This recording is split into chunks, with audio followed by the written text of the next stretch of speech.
Breaking news చూస్తున్నారు. Paris లో అల్లరి ముక్కలు రెచ్చిపోయాయి. Football champions league final match లో ఉద్రిక్త వాతావరణం నెలకొంది. విజయోత్సవ ర్యాలీలో కార్లకు నిప్పంటించారు దుండగులు. దీంతో రంగంలోకి 6,000 మంది భద్రతా బలగాలు దిగాల్సి వచ్చిందంటే అర్థం చేసుకోవచ్చు. రిమెంబర్ 1 కాదు 2 కాదు ఏకంగా 6,000 మంది రంగంలోకి దిగారంటే అక్కడ పరిస్థితి ఎంతటి దారుణానికి దారితీస్తుందో అర్థం చేసుకోవచ్చు. మ్యాచ్ కు సుమారు 50,000 మంది హాజరయ్యారు. పారిస్ సెయింట్ ఇటలీ మధ్య ఫైనల్ మ్యాచ్ జరిగింది.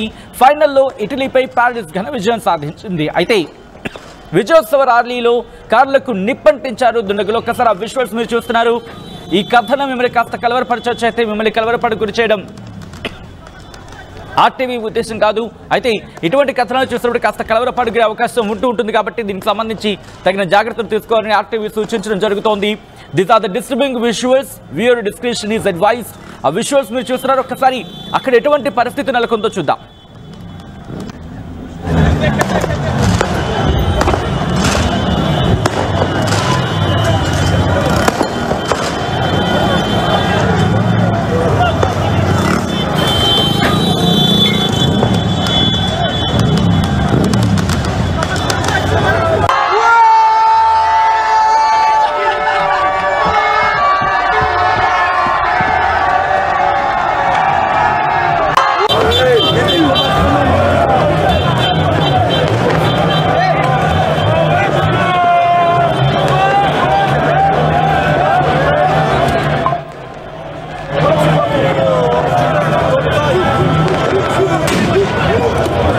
అసలు విషయం ఏంటంటే ఛాంపియన్స్ లీగ్ ఫైనల్ మ్యాచ్ లో పారిస్ సెయింట్ అలాగే జర్మన్ ఇంటర్ మిలన్ పిఎస్జీ అంటూ ఉంటారు సాధారణంగా.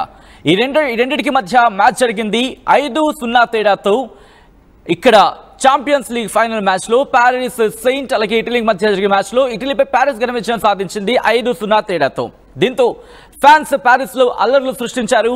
పారిస్ విజయం తర్వాత విజయోత్సవ ర్యాలీలు జరుపుకున్నారు. శనివారం రాత్రి అంటే దాదాపుగా ఆదివారం సందర్భంగా మాట్లాడుకోవచ్చు. అయితే ఇక్కడ పారిస్ ఛాంపియన్స్ కి ఎలిసీస్ అవెన్యూ అలాగే పార్క్ డెస్ ప్రిన్సెస్ ఈ స్టేడియంలో సమీపంలో మాట దగ్గరలో పారిస్ రింగ్ రోడ్ లో ఈ ఘర్షణలు జరిగాయి. ఈ ప్రాంతంలో వేలాది మంది అభిమానులు రోడ్ల మీదకి వచ్చారు. దాదాపుగా 48,000 మంది. రిమెంబర్ 1 కాదు 2 కాదు ఏకంగా 48,000 మంది. మీరు చూడొచ్చు అక్కడ ఎటువంటి విజయోత్సవ ర్యాలీలు జరిగాయి, ఆ తర్వాత ఎటువంటి పరిస్థితులు ఏర్పడ్డాయో. కార్ల మీదకి వెళుతూ ఉంటే కార్ల మీదకి ఎక్కి వాటిని అక్కడ ఒక విధంగా గందరగోళ వాతావరణం సృష్టించారనే చెప్పుకోవాలి. దాదాపుగా 48,000 మంది స్టేడియంలో బిగ్ స్క్రీన్స్ మీద మ్యాచ్ ని చూడడం జరిగింది. ఆ తర్వాత ఏం జరిగిందో ఏమో అనే అంశానికి సంబంధించి ప్రస్తుతం ఇంకా డీటెయిల్ గా తెలియాల్సి ఉంది. ఒక్కసారిగా అల్లర్లు చెలరేగాయి. దీంట్లో కొంతమంది అభిమానులు ఫ్లేర్లు బాణాసంచా వేశారు. మరికొంతమంది బస్ షెల్టర్స్ ని అక్కడ పూర్తిగా ధ్వంసం చేసిన పరిస్థితి ఉంది. కార్లు సైకిళ్లను అక్కడ తగలబెడుతున్న విజువల్స్ మీరు చూడొచ్చు. దాంతోపాటు అక్కడికి పోలీసులు చేరుకున్న సందర్భంలో పోలీసులు చేరుకున్న వాళ్ళ మీద కూడా రాళ్లేశారు. దాంతోపాటు సైకిళ్లు వాళ్ళ మీదకి విసిరేసిన పరిస్థితి. కొంతమంది అదిగో మీరు చూడొచ్చు పోలీసు వెహికల్ వెళుతూ ఉంటే దాని మీద పడిపోయి ఆ పోలీసు వాహనం మీదే ఎక్కి వాళ్ళు నిరసన వ్యక్తం చేస్తున్నారు. దీంతో సుమారుగా 6,000 మంది పోలీసులు అక్కడికి చేరుకుని అక్కడ పరిస్థితిని అదుపులోకి తీసుకొచ్చే ప్రయత్నం చేస్తున్నారు. అల్లర్లను అదుపు చేయడానికి అక్కడ టియర్ గ్యాస్ ని ప్రయోగించడం జరిగింది. దాంతోపాటు వాటర్ క్యానన్ ని, దాంతోపాటు బ్యాటన్ చార్జర్స్ ని, పెప్పర్ స్ప్రే కూడా యూజ్ చేశారంటే అర్థం చేసుకోవచ్చు. దీంతో పాటు ఈ అల్లర్లకు కారణమైన సుమారు 300 మందిని అదుపులోకి తీసుకున్నట్టుగా తెలుస్తోంది. దాంతోపాటు ఇక్కడ కొంతమంది బాణాసంచా కాలుస్తున్నారు, అంటే ఫైర్ క్రాకర్స్ ఉపయోగించినట్టుగా తెలుస్తోంది. వీరులు కూడా అదుపులోకి తీసుకున్నారు. అలాగే దీంట్లో దొంగలు కూడా ఉన్నారు. ఈ ఘటనలో కొంతమంది దొంగలు కూడా పాలు పంచుకున్నారనేది అక్కడ పోలీసు ఇన్వెస్టిగేషన్ లో బయటపడుతున్నట్టుగా తెలుస్తోంది. ఈ నేపథ్యంలో పారిస్ అంతటా ఒక్కసారిగా ఉద్రిక్త వాతావరణం నెలకొంది. అట్టుడుకుపోయిందనే చెప్పుకోవాలి. ఇప్పుడు ఈ పరిస్థితిని అదుపులోకి తీసుకొచ్చేందుకు పారిస్ తీవ్రంగా శ్రమిస్తోంది. పారిస్ తగలబడుతున్న విజువల్స్ మీరు చూస్తున్నారు. సాధారణంగా పారిస్ అంటే చాలా అందంగా ఉంటుంది. అక్కడికి వెళుతూ ఉంటారు. అక్కడ సైట్ సీయింగ్ కి సంబంధించి కావచ్చు, లేకపోతే టూరిజం కి సంబంధించి కావచ్చు, ఒక మంచి ప్లేస్ గా మాట్లాడుకుంటూ ఉంటారు. ఈ నేపథ్యంలో అక్కడ ఒక్కసారిగా అల్లర్లు చెలరేగడం ఆందోళన కలిగిస్తోంది. నిరసనకారులు ధ్వంసానికి ఆ విజువల్స్ అద్దం పడుతున్నాయి. అంటే నిరసనకారులు ఏ స్థాయిలో అక్కడ విధ్వంసాన్ని సృష్టించారు ఆ విజువల్స్ చూస్తే అర్థమవుతోంది. ఒక్కసారి ఆ విజువల్ మళ్ళీ చూసే ప్రయత్నం చేద్దాం. అక్కడ ఏ స్థాయిలో అల్లర్లు చెలరేగాయో అర్థమవుతుంది మనకి.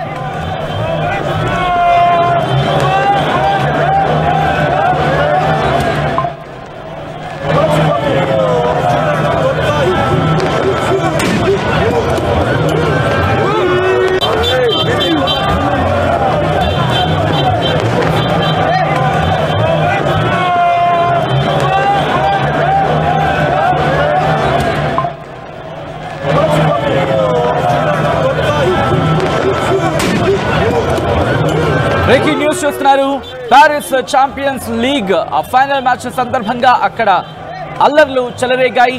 దీంతో ఉద్రిక్త వాతావరణం నెలకొంది. ప్యారిస్ లో రెచ్చిపోయాయి అల్లరి మూకలు.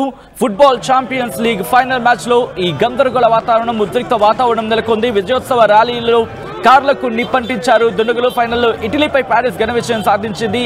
కారణం ఎగ్జాక్ట్ గా తెలియాల్సింది. దీంతో అక్కడ పరిస్థితులు అదుపులోకి తీసుకొచ్చేందుకు 6,000 మంది భద్రతా బలగాలు రంగంలోకి దిగాయి. వందలాది మందిని ఇప్పటికే అదుపులోకి తీసుకున్నట్టుగా తెలుస్తోంది. కార్లకు నిప్పంటించడంతో పాటు ఆ విజువల్ చూస్తే మనకు అర్థమవుతుంది. బైక్లకు, కార్లకు వాళ్ళు నిప్పంటించారు. రోడ్ల మీదకు వందలాది మంది చేరుకున్నారు. అక్కడ మీరు చూస్తే ఎక్స్ప్లోజివ్ గా మనకు అనిపిస్తుంది. అంటే ఎప్పుడైతే ఈ బైక్స్ ని ఆ మండుతున్న కార్ల మీదకు విసిరేశారో ఒక్కసారిగా మంట అదుగు మీరు చూడొచ్చు. ఆ రెండో విషయంలో మీకు అర్థమవుతుంది. ఒక్కసారిగా ఫ్లేమ్స్, ఆ మంటలు పైకి ఎగసి పడుతున్నాయి. Another time I'm saying these are the disturbing visuals. Viewer discretion is advised. ఈ కథనం మిమ్మల్ని కాస్త కలవరపరచవచ్చు. దీనికి సంబంధించిన జాగ్రత్తలు తీసుకోవాలని ఆర్టీవీ సూచించడం జరుగుతోంది. ఒక్కసారిగా అటుగా వెళ్లే వాళ్ళంతా కూడా కంగారు పడ్డారు, గాబరా పడ్డారు. ఏం జరుగుతుందో అర్థం కావటం లేదు వాళ్ళకి. అక్కడ పరిస్థితిని అదుపులోకి తీసుకొచ్చేది మాత్రం పోలీసులు తీవ్రంగా శ్రమించాల్సి వస్తోంది. ప్యారిస్ లో ప్రస్తుతం హై టెన్షన్ వాతావరణం నెలకొంది. ఇప్పుడు ఈ విషయం ప్యారిస్ లో తీవ్ర ఆందోళనకు గురి చేస్తోంది. ఎందుకంటే ఫుట్బాల్ మ్యాచ్ సందర్భంగా, అంటే అక్కడ ఛాంపియన్ ట్రోఫీకి సంబంధించి ఛాంపియన్ లీగ్ సంబంధించి మాట్లాడుకున్న సందర్భంలో ఈ అల్లరి మూకలు ఒక్కసారిగా విధ్వంసాన్ని సృష్టించాయి. ఒకసారి విజువల్స్ చూద్దాం.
అమ్మాయి గౌరవాన్ని అమ్మలా కాపాడుతుంది. Gokulam signature jewels.